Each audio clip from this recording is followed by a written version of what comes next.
Assalomu alaykum YouTube kanalimiz a'zolari. Andijon viloyati Fayzobod qishlog'iga yetib kelganmiz. Xudo yana bir obyektimizni tugatdik. Bu joyimizga fon nech pul ketgan, nech pulga bitgan, nech kvadratga fon ketgan hammasini aytib o'tamiz. Xudo xolasa 9 million 200 ming so'mga barcha xarajat ichida shu joylarimizni bitkazib bermoqdamiz.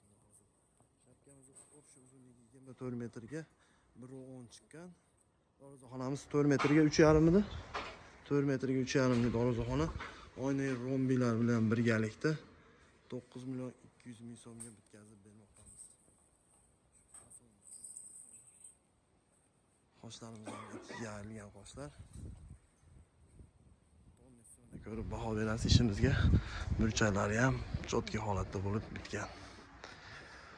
$800 AQSh dollariga polnisi mana shunaqa joiz bo'lsa tunuka fonni bitkazib beramiz. Barcha xarajati ichida, lesar, reka, samarez, usta haqqi, tunuka fon barcha xarajati ichida.